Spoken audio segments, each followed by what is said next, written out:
Shalom Aleichem, nous sommes à la page Vav du traité Sota. Je vous souhaite beaucoup de Hatzlacha. Nous allons avoir le plaisir ensemble de travailler la nouvelle Mishnah. On y va tout de suite, c'est environ à la 12e ligne. On nous rapporte là-bas Ve'elu Asurot Mineirol Bateruma. Alors qu'on reprenne encore une fois le din de Sota. On avait dit comme quoi une fille, si jamais donc son mari lui a dit attention, ne viens pas t'enfermer, il l'a prévenu devant 2 témoins, c'est vrai. Par la suite, madame s'est enfermée devant 2 témoins ou bien donc devant un témoin. C'est une marloquette Rabbi Eliezer, Rabbi Yoshua. On a vu ça à la 2e page, c'est vrai. En tout cas, madame s'est enfermée, elle ne l'a pas écouté. Par la suite, elle est restée assez de temps dans la chambre, on va dire, pour qu'il puisse y avoir un début de relation. Alors on dira, madame, désormais tu ne peux plus aller avec ton mari jusqu'à ce que tu montes au Beth Amikdash et que tu bois les maïm améharim. À ce moment-là, on saura si jamais tu es permise à ton mari ou bien auquel cas, si tu as fait une faute, tu viendras mourir une mort atroce. Et donc, finalement, voici le din de Sota qu'on a étudié jusqu'à présent. Maintenant, nous allons parler dans la Mishnah. On sait très bien comme quoi une femme qui est mariée avec un Kohen, alors Eshet Kohen, elle a le droit, comme le mari, de manger de la trouma, c'est vrai. Les autres personnes ont une interdiction, c'est Chayav Mita Bidei Shamaim de manger de la trouma, c'est vrai. Alors on va nous dire ici qu'il y a des femmes qui sont mariées avec un Kohen, quand même elles n'auront pas le droit de manger de la trouma. De qui parle-t-on? Alors on va nous enseigner. Velu Asurot Mineirol Batrouma. On doit savoir bien sûr comme quoi madame, quand elle s'est enfermée, qu'elle n'a pas écouté son mari, on lui dit écoute, la trouma pour l'instant tu ne la manges pas, jusqu'à ce que tu montes au Beth Amikdash, et auquel cas on verra que tu seras pur, alors la trouma tu pourras la manger désormais. En tout cas dans la Mishnah on va nous dire voici des cas où madame finalement ne mangera plus jamais de trouma. C'est lesquels? Ve'elu asurot mineirol bateruma.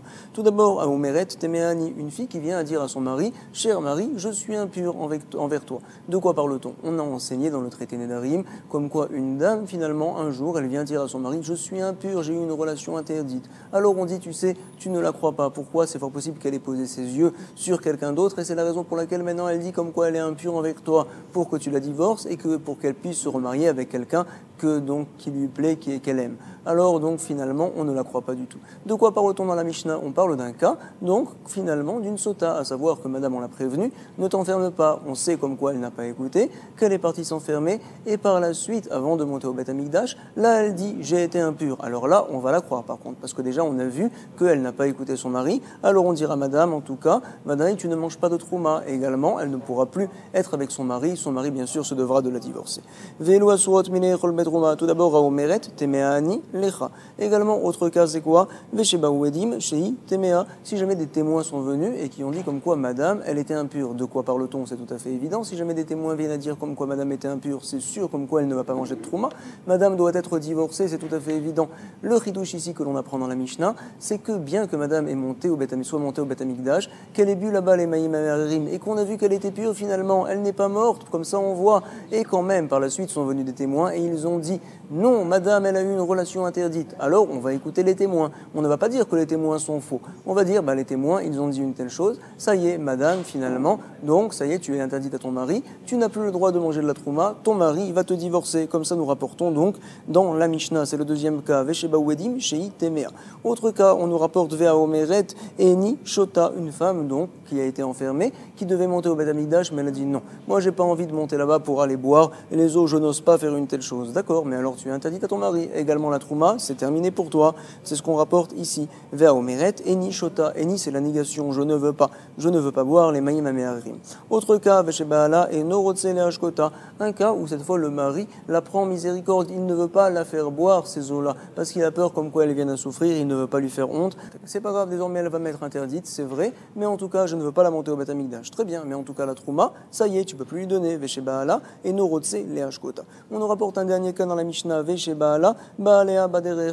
On sait donc, la Torah nous a dit, tu sais quand est-ce que les maïm améharim, elles vont vérifier si jamais madame a fait une faute ou elle ne l'a pas faite. C'est dans le cas où le mari est exempt de toute faute. Par contre, dans un cas où il a fait une faute, alors on va dire également que même si madame a fait une faute, ces eaux-là ne vont pas la vérifier. Qu'est-ce qu'il s'est passé si jamais donc monsieur monte madame au Beth Amikdash pour la faire boire? Entre-temps, il a eu une relation avec elle sur la route. Mais attends, tu ne peux pas faire une telle chose. En effet, madame t'est interdite tant qu'elle n'a pas bu ces maïm améharim là. Puisque tu as fait une faute, ce n'est pas bien. C'est la raison pour laquelle également, quand madame boira les maïm amérim, ces eaux-là ne vont pas la vérifier. Donc même si on voit comme quoi elle est en vie après les avoir bu, quand même on dira madame, c'est fort possible que tu aies interdit à ton mari, et donc finalement tu n'as pas le droit de manger de la trouma également. Monsieur devra te divorcer. En tout cas, nous allons commencer la Gemara. Amar Rav Amran, Hamilta, Amarlan Rav Sheshet, Venhar, Lan, Ainin Bematnitin. Alors, c'est-à-dire comme quoi on doit savoir que Rav Sheshet, il était aveugle, il ne voyait pas, c'est vrai. Mais par contre, on va dire qu'il éclairait tout le monde, il éclairait tous les autres Talmidei Chachamim autour, comme ça dit Rav Amram. Hamilta, cette chose-là, Amarlan Rav Sheshet, c'est une chose donc qui nous a été enseignée par Rav Sheshet, et il nous a éclairé les yeux par cet enseignement-là. Venhar, Lan, Ainin, Mimatnitin. Grâce à quoi il nous a éclairé les yeux? Grâce au fait que la Mishnah qu'on a devant nous, alors finalement, maintenant, on la comprend mieux grâce à son enseignement. C'est quoi? Donc, Sota, chez Yeshla Edim, Bemedina Tayam, il nous a dit Rav Sheshet, comme quoi? Si jamais on a une fille qui s'est enfermée, qui n'a pas écouté son mari, mais en fait, il y a des témoins, comme quoi, madame, par exemple, elle a eu une relation. Ces témoins-là, ils sont partis, ils sont outre-mer, on ne peut plus les voir, c'est terminé. Alors, qu'est-ce que l'on fera dans ce cas-là? On vient nous apprendre ici que, ça y est, puisque madame, finalement, il y avait des témoins quand elle s'est enfermée, alors les maïm amérim, les eaux saintes, on va dire, ne pourront jamais vérifier si madame elle est pure ou pas. Parce que ça, en fait, c'est une xérat akatouv, on l'apprend de la Torah, comme il va nous le montrer tout de suite, comme quoi les eaux ne marchent que uniquement dans un cas où il n'y a pas de témoin. Mais si jamais il y a un témoin de la chose, peu importe, même s'il n'est plus là maintenant, quand même, alors les eaux ne marchent pas. C'est ce que l'on va dire tout de suite. Donc il nous a rapporté à Maravamram, Hamilta, à Marlan Rav Sheshet, Ven Harlan Ainin, il nous a éclairé les yeux, donc Mimatnitin de notre Mishnah. Tout d'abord, qu'est-ce qu'il a dit? Sota chez Yeshla, Aidim Bemedinatayam, si on a une sota dont il y a des témoins de l'affaire, mais ces témoins-là sont partis outre-mer. Alors les eaux ne la vérifient plus désormais. Botkin Ota. Maïtama, quelle est la raison? Je l'apprends de la Torah. De Amakra, il a été enseigné en effet dans la Torah, dans Bamidbar. Venistera Vehi Nitmea. Donc si jamais madame Venistera, elle s'est enfermée et qu'elle s'est impurifiée. Vehi Nitmea. Vered Enba. Et il n'y a pas de témoignage, comme ça on avait expliqué, à savoir qu'il n'y a pas de témoin, mais il n'y a qu'un seul témoin. Alors on avait dit dans ce cas-là que madame serait désormais interdite. Alors comment on va comprendre le pasouk? Vered Enba, qu'est-ce que ça veut dire? Delika Deya Daba. Nous allons comprendre également le pasouk un petit peu différemment, selon son sens, pachouk, le premier sens, à savoir délicat de yadaba. Quand est-ce que les eaux vont vérifier si jamais madame elle est pure ou pas? Dans un cas délicat de yadaba, c'est pour la raison pour laquelle il est marqué ve'ed enba, à savoir quand il n'y a pas du tout de témoin de la chose, alors dans ce cas-là, les eaux vont pouvoir la vérifier et on saura si jamais madame est pure ou n'est pas pure. Comme ça donc, il nous explique délicat de yadaba. Qu'est-ce que ça vient exclure? Les apouké, ha, ça vient exclure le cas dont on parle, que Béhémet, il y a oui des témoins des haïka, des yadaba. Il y a des témoins qui sont au courant, si jamais madame a eu une relation ou pas. C'est vrai qu'ils sont loin maintenant, mais en tout cas, les eaux désormais ne pourront plus vérifier quoi que ce soit. Mais en tout cas, va nous dire la Gemara, tu sais, cette chose-là qu'il nous a dit, ça nous a aidé à comprendre maintenant la Mishnah qu'on a sous les yeux. Vinhar, lan, ainin, mimatnitin, dektane. Qu'est-ce qu'il a été enseigné en effet dans la Mishnah? Veshebaou, laedim, quand sont venus des témoins et qu'ils ont dit que madame, elle était tméa, elle était interdite, alors finalement, on dira que madame ne peut plus manger de la trouma. On considère que les témoins, ce sont des bons témoins, des vrais témoins. C'est ce que l'on rapporte ici. Veshebaoula, Aidim, Shewi, Temea. Alors, Deatu, Aidim, Emat. On se demande de quoi parle la Mishnah. Quand est-ce qu'ils sont venus en effet ces témoins-là? Si jamais on va dire Inema, Mikame Detishte. C'est avant en fait qu'elle ait bu les Maïmanarim. Une fois qu'elle s'est enfermée, alors les témoins viennent. Mais c'est tout à fait évident, comme quoi elle ne peut plus manger de la trouma. C'est évident. Pourquoi? Parce qu'en fait c'est une zona, c'est une fille interdite, c'est sûr qu'elle a eu une relation. Zona, c'est tout à fait évident. La Mishnah ne va pas m'enseigner des choses aussi pachoutes. Forcément, nous sommes obligés de dire, et là les bâtards déchatés, comme quoi le ridouze dans la Mishnah, c'est bien qu'elle ait déjà bu et que finalement les eaux ne lui ont rien fait. Alors des témoins viennent et disent que madame a eu une relation. Comme ça, nous allons comprendre la Mishnah. Et on va dire, tu sais madame, tu ne manges pas de la trouma, on croit les témoins. Ah, mais pourtant j'ai bu les eaux et on voit qu'il n'y a pas de problème. Non, on croit les témoins. Alors va nous dire la Gemara, attends. Marta bichelema enamaim botkimota. Si tu dis comme quoi les eaux, dans un cas où il y a des témoins, alors les eaux ne vérifient pas madame. Alors ça va très bien, Shapir, très bien, c'est vrai qu'on écoute les témoins, parce que ces eaux-là, en fait, ça ne nous a pas du tout aidé à savoir si madame a eu une relation. Et là, il y a Marthe Maïm Botkimota. Par contre, si jamais tu dis que les eaux, quand même, donc, nous donnent une preuve que madame, elle était pure. Alors, tu sais, les témoins, on devrait les mettre de côté. J'ai une preuve que madame, elle était pure, finalement. Et là, il y a Marthe Maïm Botkimota. Alors, on devrait dévoiler que les témoins, c'est des faux témoins. Tiglé Milta, les Mafréa, des Saadé, Chakrenineu. Saadé, ça veut dire des témoins. Les Mafréa, ça veut dire rétroactivement. Tiglé Milta, que la chose soit dévoilée. Que l'on dévoile rétroactivement, comme quoi c'est des faux témoins, cela, et finalement on devrait dire, madame, tu es permise à ton mari, tu peux à plus forte raison, vadaï, manger de la trouma sans aucun problème. Pourquoi dans la Mishnah on dit qu'elle ne mange pas de trouma? Forcément, nous sommes obligés de dire que lorsqu'il y a eu des témoins de l'affaire, alors les eaux également ne vérifient plus rien, comme nous a dit Rav Shechet. Sur ce, Rav Yosef va nous dire non. Tu sais, on n'a pas de preuve finalement dans notre Mishnah. On peut comprendre la Mishnah différemment, Amar les Rav Yosef, Léolam et Malecha Maim Botkinota. Béhémet, je vais te dire comme quoi, oui, les eaux, ça vérifie même dans un cas où les témoins, il y en avait. Ah, Veha, Imour, Srut Tolala. Tu sais qu'est-ce qui s'est passé ici? C'est vrai qu'on voit que madame, elle n'est pas morte, donc peut-être que les témoins, on va dire que c'est des faux témoins. Non, les témoins, c'est des bons témoins. Les eaux vérifient quand même. Mais tu sais, il y a des fois où, lorsque madame a fait beaucoup de Maasim Tovim, beaucoup de mitzvot, alors les eaux ne vont pas la tuer tout de suite. Ça va lui tuer au bout d'un an, au bout de 2 ans, au bout de 3 ans, tout simplement. Et donc, ici aussi, pareil, je vais dire, tu sais, madame, c'est fort possible qu'elle a beaucoup de srouillottes. C'est la raison pour laquelle elle n'est pas morte tout de suite. Elle est encore en bonne santé. Mais quand même, on croit les témoins. Et donc, madame, elle ne mange pas de la trouma, tout simplement. Vea imur srut tolala. Nous dit l'Agmara, quelle est la marloquette entre Rav Shechet et Rav Yosef? Nous allons expliquer tout de suite. Bema et Camille Flagué. À savoir, ils ont une marloquette au sujet Bemit Navna. Une femme, donc, si jamais elle a fait un issour, elle a eu une relation interdite, et que, donc, par la suite, elle a bu les eaux et qu'elle a des srouillottes. Est-ce que, lorsqu'elle va vivre ces 2 ans, ces 3 ans-là, parce qu'elle a fait beaucoup de mitzvot, est-ce que petit à petit, et même rapidement, on va dire, elle va s'abîmer, alors tout son corps va commencer à se décomposer petit à petit, ou bien peut-être que non, elle va être en bonne santé, tout simplement. Elle va mourir dans 3 ans, mais sans se fatiguer petit à petit. C'est ce que l'on dit ici. Voici la marloquette de Rav Shechet et Rav Yosef. À savoir, des Rébi. Il a été enseigné dans une Mishnah. Detnan.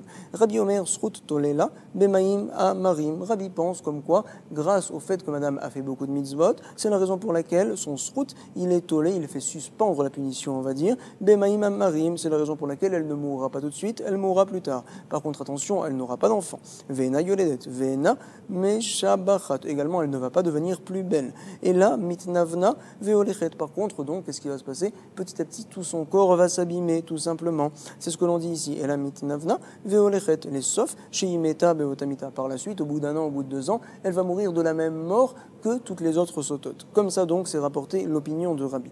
Maintenant, la question qu'on a, est-ce que Ramim sont d'accord avec Rabbi? Ou bien eux, ils pensent comme quoi madame va vivre d'une bonne santé jusqu'à, au bout de 3 ans, elle viendra à mourir brutalement, c'est vrai, mais entre-temps, elle peut vivre très bien grâce à ses srouillottes. C'est ce que l'on va dire tout de suite. En fait, Rav Shechet, ça va, ben les Rabbi, ben les Rabanan, et mitnavna. Rav Shechet pense comme quoi, que ce soit l'opinion de Rabbi ou l'opinion de Ramim, tout le monde sont d'accord. Tout le monde sont d'accord que madame, elle va vraiment s'abîmer, chaque jour elle va s'abîmer. C'est la raison pour laquelle, lorsque finalement je vois que madame va très bien, au bout d'une semaine, au bout de 2 semaines, et que donc j'ai des témoins qui viennent dire que madame a eu une fausse relation, eh ben je dis, tu sais, les témoins, mets-les de côté parce que j'ai une preuve que madame n'a pas fait de issour, tout simplement.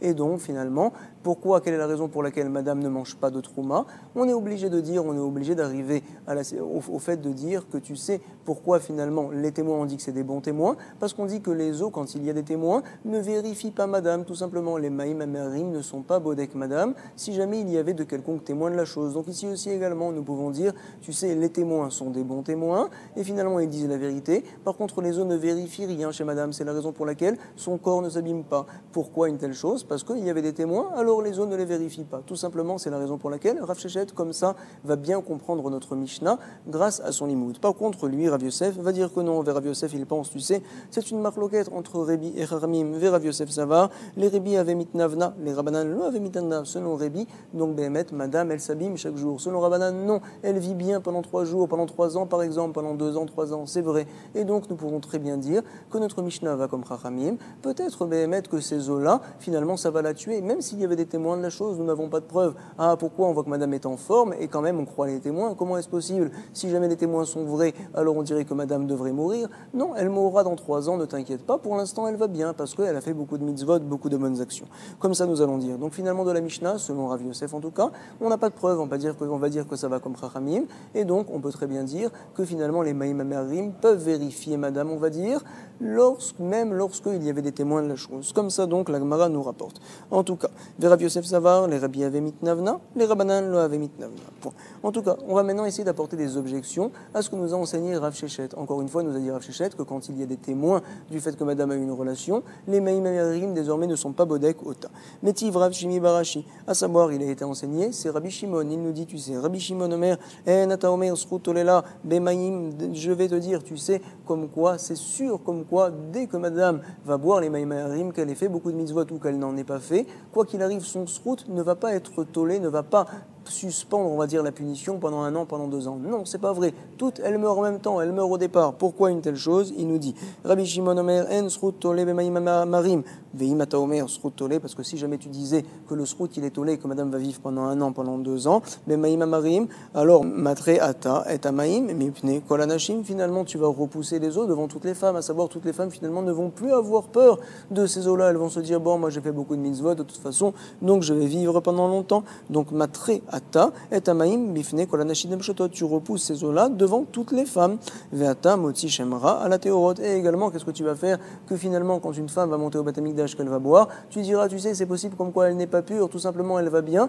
parce qu'elle a fait beaucoup de mitzvot, c'est tout, et donc finalement tu es motzi shemra, les gens vont mal parler sur les femmes donc qui ont l'air pures, c'est ce que l'on dit, donc comme ça nous rapporte Rabbi Shimon, veata motzi shemra à la théorot sheshatu, ven homrim temeot hayu, et les gens vont dire, mais non, elles sont temeot ces filles-là, simplement elles avaient du srout, et là sheta alahem srout. Donc en tout cas, maintenant nous allons réfléchir à ce que nous a dit Rav Sheshet, selon Rabbi Shimon ça va pas, pourquoi? Veim aïta, yesh laedim bemedinatayam nami atamotzi shemra à la théorot, si jamais donc c'était vrai ce qu'avait dit Rav Sheshet, que quand il y a des témoins, alors les eaux ne vérifient pas, alors Béhémet, je vais te dire pareil, comme quoi les gens vont dire, ah c'est vrai madame elle a bu mais elle va très bien, tu sais pourquoi elle va très bien? Parce que peut-être qu'il y avait des témoins qui sont partis après outre-mer, c'est la raison pour laquelle les eaux dans ces cas-là donc ne vérifient pas est-ce que madame finalement a eu une mauvaise relation, et donc finalement madame peut-être qu'elle est tméa, mais tout simplement il y a des témoins qui sont outre-mer, tout simplement, comme ça nous dit la Gemara. Donc pour Rabbi Shimon, on devrait dire pareil, veimaïta yesh laedim bemedinatayam, si jamais c'était vrai ce qu'avait dit Rav Sheshet, alors dans un cas où il y a des témoins bemedinatayam,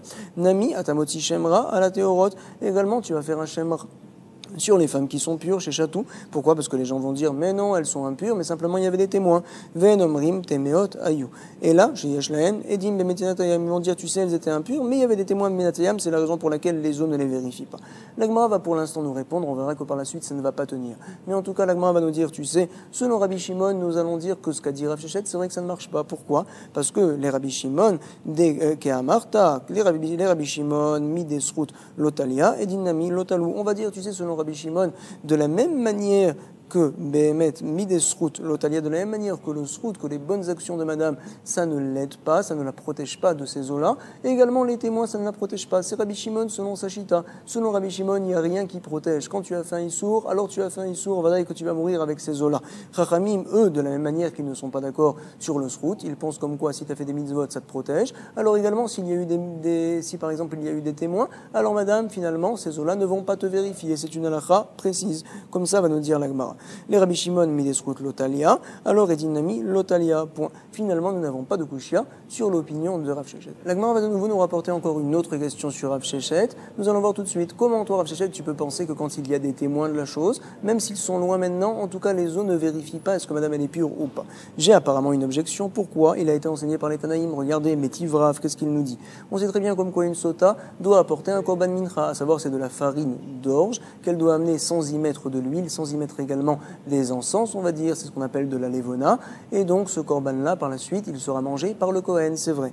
En tout cas, il est dit là-bas, Velu, chez Minchotéen, Nisrafot, il y a des cas où cette mincha-là, à savoir donc finalement cette farine-là, alors on ne la portera pas en offrande. En effet, elle sera brûlée avant qu'on la porte en offrande, elle sera brûlée. Dans quel cas elle sera brûlée? Par exemple, à Omeret Temeani, si jamais madame, quand elle monte son offrande, avant de boire les eaux, elle dit, je suis impure, j'avoue que je suis impure. Maintenant, on n'a plus besoin d'offrande, on va la brûler, cette offrande-là, parce qu'on n'a pas le droit d'en profiter, c'est vrai. Ou bien, autre cas, Veshebaoula Edim, chez Itéméa, si jamais sont venus des témoins, entre-temps, ils ont dit, tu sais, madame, elle est impure, elle est Tméa. Alors forcément, maintenant, je n'ai plus besoin d'apporter l'offrande, on n'a plus besoin de boire les eaux. Également, on va les brûler, c'est ce qu'on nous dit ici. Veshebaoula Edim, chez Itéméa, Deatu Edim, Emat. Nous allons maintenant analyser ce qui a été dit là-bas. Comme quoi sont venus des témoins, et donc on va brûler finalement le mincha. Dans quel cas ils sont venus les témoins? Quand est-ce qu'ils sont venus? Emat.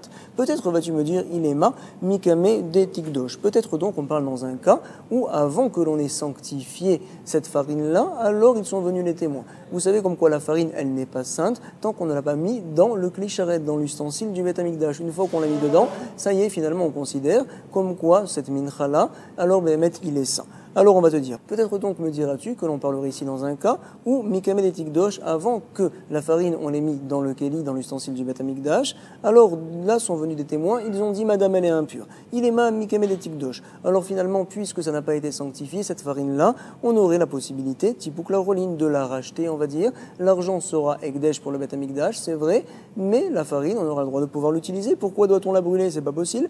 Tipouk la roline, alors forcément nous sommes obligés de dire quand est-ce qu'ils sont venus les témoins. Et là, les bâtards des Kadosh, après que la farine soit sanctifiée, qu'on l'ait mis dans l'ustensile, dans le keli du Beth Amikdash, ça y est, elle est sainte, là sont venus des témoins. Alors c'est la raison pour laquelle la farine désormais qui était sainte, on ne peut plus la racheter, on se doit de la brûler. Alors, nous allons analyser maintenant. Iamart bishelema baim botkimota. Donc, si jamais tu viens me dire, comme quoi en effet, si jamais il y a des témoins, quand même les os, les maïm, donc peuvent être bodek, peuvent vérifier est-ce que madame finalement a fait un issour ou pas. Alors là, je vais te dire, donc Iamart bishelema maim botkinota, alma bat mekadesh ou mekarevhi. Donc forcément, cette farine-là, elle a bien été sanctifiée, c'est vrai, parce que bien que maintenant on a vu, on a compris maintenant comme quoi il y avait des témoins dès le départ de la chose, donc finalement, quand même, on considère que la situation que l'on avait avant que soient venus les témoins, c'était une situation en effet où madame devait monter au Beth Amikdash et apporter un korban mincha. C'est la raison pour laquelle le korban mincha, la farine, elle est justement sanctifiée. Également, c'est la raison pour laquelle on va la brûler, on ne peut pas l'utiliser. C'est ce que l'on dit ici. Alma bat mekadesh ou mekarev vehi. Vechi kadosh meikara shapir kadosh. Et quand on l'a sanctifié au départ, alors on l'a très bien sanctifié, ça va très bien. C'est la raison pour laquelle on la brûle également.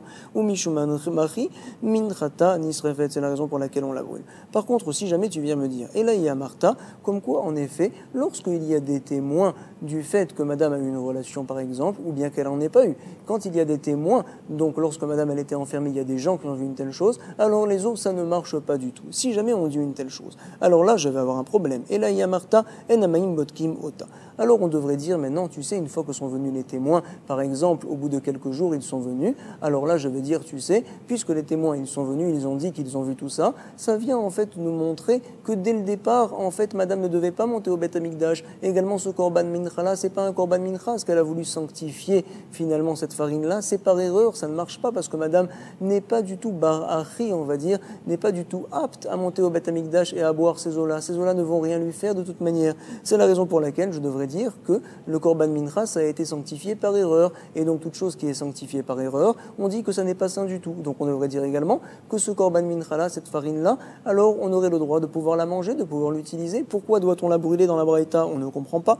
Forcément, nous sommes obligés de dire comme quoi les eaux, toujours ça vérifie madame. Et quoi qu'il arrive, c'est la raison pour laquelle le korban mincha, il a été justement sanctifié. Et donc d'ici, on a une preuve contre Rav Shechet.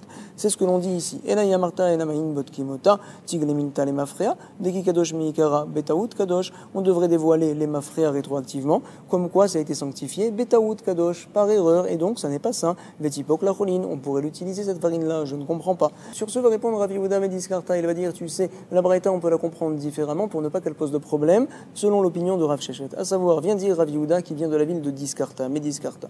Tu sais, on peut très bien expliquer que l'on parle en fait dans un cas où madame, elle s'est enfermée, il n'y avait pas de témoin, c'est vrai. Par la suite, on l'a montée au Beth Amikdash, on a justement sanctifié la farine, on l'a mis dans le keli du Beth Amikdash, et par la suite, quand elle était dans la cour intérieure, dans la Hazara, là-bas, elle a eu une relation avec quelqu'un. Devant qui? Devant des témoins. Et là, les témoins viennent et disent, madame, elle a eu une relation. Donc finalement, madame, elle est chayav mit.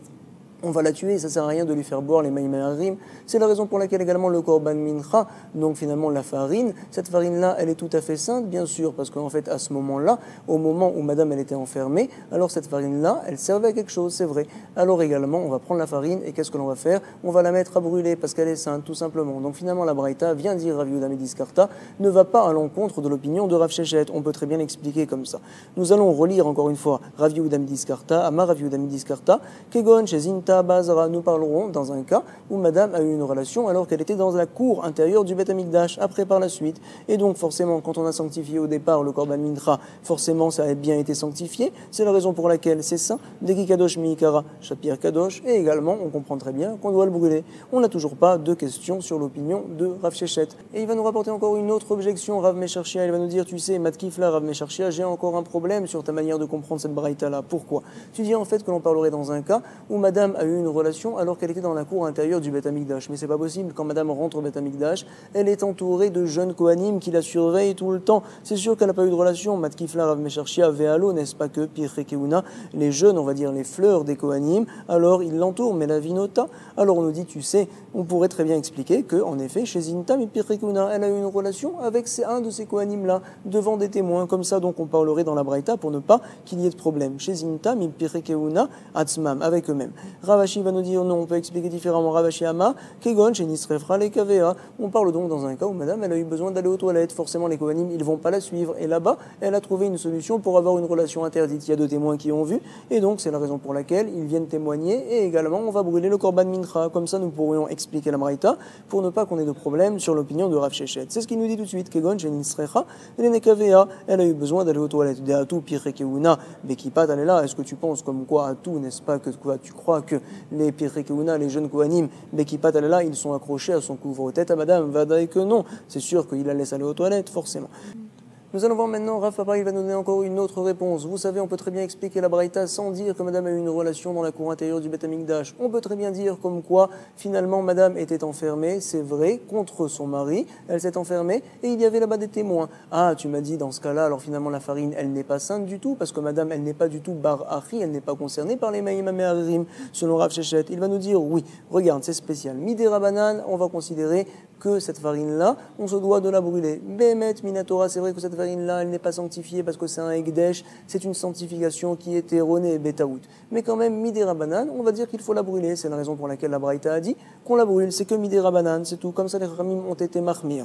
Rav Papa Amar leolam kede amrinan meikara, veteke amarta. Ah, tu as posé une question, si jamais on explique comme on l'avait dit, meikara au départ. Veteke amarta tipok la choline, comme quoi cette farine-là, elle ne devrait pas être sainte, elle devrait tipok la choline être forcée, être permise à tout le monde. Behemet, elle n'est pas sainte du tout. On doit savoir que c'est un din midera banane. Pourquoi? Midera banane, gzera, shemayomru, motzin, mikli sharet, lechol, de peur que les gens viennent à dire, tu vois, même ce qu'on a mis dans un kli sharet, dans un keli du Beth Amikdash, ça n'est pas sain, ça peut être utilisé par la suite pour les chol, pour toute utilisation donc commune. Comme ça, c'est rapporté.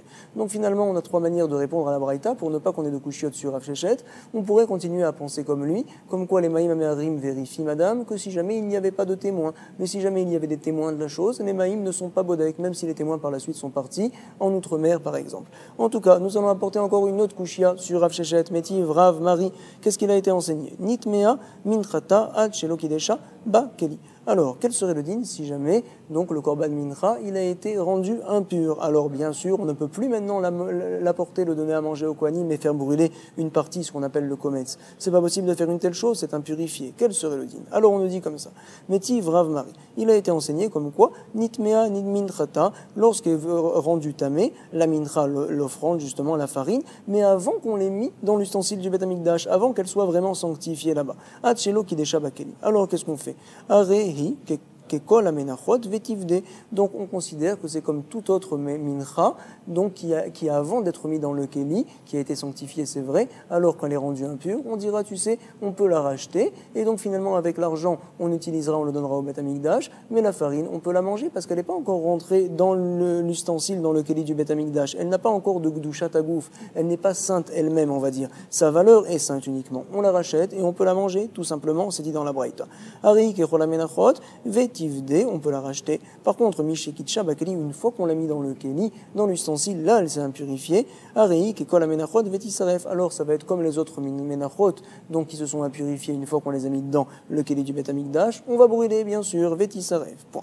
Kadesh, Akometz, Velo Ispik, Lea Krivo. C'est-à-dire que lorsque j'ai le Korban Mincha, à savoir la farine, dans le keli, dans l'ustensile du Beth Amikdash, alors je vais prendre une poignée, ce qu'on appelle le Kometz. Cette poignée-là, je vais la faire brûler, ça va être l'offrande. Et ce qui va rester, ça va être pour les Kohanim. C'est ce qu'on appelle le Kometz. Si jamais Kadesh a Kometz, on a pris donc la poignée, on va dire, de farine dans la main, Velo Ispik les Krivo, il n'a pas eu le temps, le Kohen, d'apporter ce qu'il avait mis dans sa main, de l'apporter pour le brûler. Et donc, Ad Shemet Hu, ou Ad Shemet Shemetahi. Et donc, entre-temps, le mari est mort, ou bien madame est morte. Donc, finalement, on n'a plus besoin, finalement, de ce korban-là. Qu'est-ce que l'on va faire? Ari, Kekol Amenachot, Ve, Tisaref. On nous dit comme quoi, ça va être comme les autres Menachot, et on va brûler tout cela encore une fois.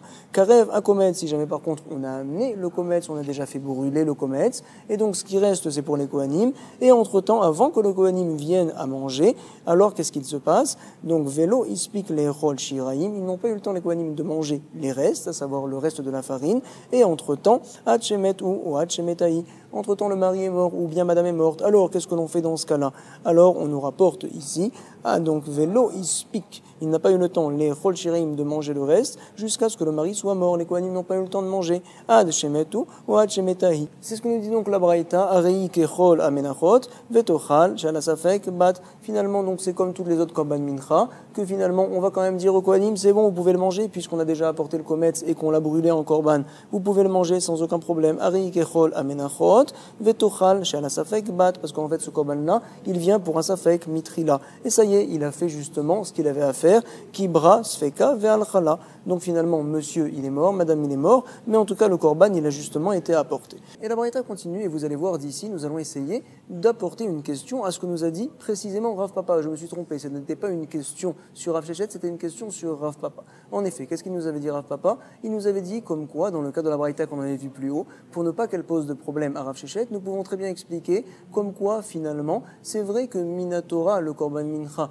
n'était pas saint du tout, mais Midérabanan, les Chachamim ont dit comme quoi il devrait être saint. Qu'est-ce qu'il s'était passé en fait? Donc madame, elle a apporté son Korban Mincha, et puis entre-temps, il y a des témoins qui sont venus et qui ont dit que madame a eu une relation. Quand elle était enfermée, c'est vrai. Alors le Korban Mincha, il n'a pas été sanctifié du tout, parce qu'en fait c'était une erreur. Madame, quand elle était enfermée, c'était devant des témoins, cette chose-là. Ah, quand même, donc normalement le Korban Mincha devrait être Rouline. Midérabanan, les Chachamim ont dit, le Korban Mincha, finalement, il ne va pas être Roulim, il va être saint Midérabanan, de peur que les gens viennent à dire, tu vois, même ce que l'on met dans les ustensiles du Beth Amikdash, quand même après on peut les utiliser à nos fins propres. Donc on va poser maintenant, de la suite de la Braïta, une question sur Rav Papa. Tu vas voir comme quoi c'est pas vrai Rav Papa, pourquoi? Qu'est-ce qu'on a dit là-bas? Baoula Edim, chez Itmea, si jamais donc tout d'abord sont venus des témoins et qu'ils ont dit comme quoi madame elle était impure. Alors là, Minchatanis serait faite. Qu'est-ce que l'on fait du Korban Mincha? On va le brûler. Et ce qui nous intéresse maintenant, c'est la suite. On sait comme quoi il faut des témoins, que madame n'a pas écouté son mari, qu'elle s'est enfermée. Voici donc l'opinion, on l'avait vu dans la Mishnah, de Rabbi Yoshua. C'est vrai.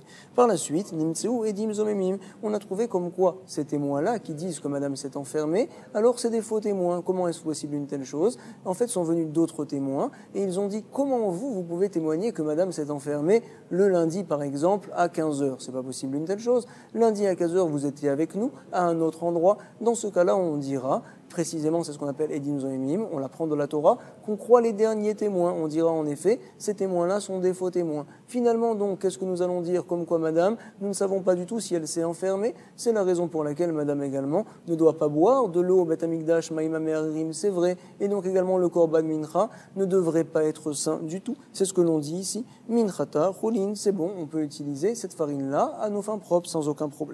Et donc, on nous demande ici, la question de la Gemara, c'est que selon toi, Rav Papa, puisque la farine a été mise dans un kéli du Beth Amikdash. Par la suite, c'est vrai, on s'est rendu compte que la sanctification de cette farine-là, elle était betaout, c'était une erreur en effet. Alors là, Behemet, on devrait dire que, en tout cas, midérabanan, on devrait considérer cette farine-là comme étant sainte, de peur que les gens viennent à penser que tout ce qui est mis dans les ustensiles du Beth Amikdash, quand même, on peut l'utiliser à nos fins propres. Donc, on aurait dû faire la xéra, c'est la question de la Gemara. La Gemara nous dit ça ne ressemble pas ce cas-là. Pourquoi? Dans le cas de la Braïta qu'on a sous les yeux ici, en effet, sont venus des Edim Zoemim, des témoins qui ont cassé le premier témoignage. Ça, Behemet, Kalaïtla, tous les gens sont au courant d'une telle chose. Et donc, forcément, les gens vont bien comprendre, en fait, comme quoi cette farine-là a mal été sanctifiée. C'est la raison pour laquelle on peut la manger. Ils ne viendront pas à se tromper et à penser que toute chose qui est mise dans les ustensiles du Beth Amikdash, ça peut être utilisé, donc, en rouline pour nos fins propres. Non. Ils vont savoir, ici, c'est spécial. C'est ce que vient nous dire la Gemara. Elle répond, selon Rav Papa, Edim Zoemim Ka'amarta, tu parles de ça. Sache comme quoi, Edim Zoemim, Kala Itleu. Alors, Behemet, il y a une voie, à savoir tout le monde est au courant de cela. contrairement au cas de la braïta plus haut. C'est la raison pour laquelle Rav Papa comprend la braïta plus haut que Behemet Midei Rabbanan, on considère que cette mincha-là, on doit la brûler. Pourquoi? Parce qu'en fait, il s'est avéré que madame s'est enfermée. Plus tard sont venus des témoins outre-mer et ils ont témoigné que madame a eu une relation. Les gens ne savent pas ce din-là de Rav Shechet, comme quoi, si madame s'est enfermée et qu'il y avait des témoins, alors les os, finalement, ne la vérifient pas. Également, le korban mincha n'est pas saint. Ils ne savent pas une telle chose. C'est la raison pour laquelle, quand on a mis la farine dans le keli charret, alors midei Rabbanan, en tout cas, on considérera, on dira que c'est saint et donc on se devra de le brûler. Finalement, nous continuons à pouvoir penser comme Rav Papa. En tout cas, c'était la troisième réponse qu'il avait pour expliquer la braïta qu'on a vue plus haut. Donc justement, pour ne pas qu'elle fasse de problème sur Rav Shechet, nous pourrions pour l'instant continuer à penser comme Rav Shechet, que lorsqu'il y a des témoins de l'affaire, alors les os ne sont pas bodaïques, ne vérifient rien. En tout cas, nous verrons par la suite. La Gemara nous rapportera en effet une braïta. Comme Rav Shechet, on viendra appuyer sa manière de voir. Toda Rabba, Chazak U'Baruch, Kol Tov, Shalom Shalom.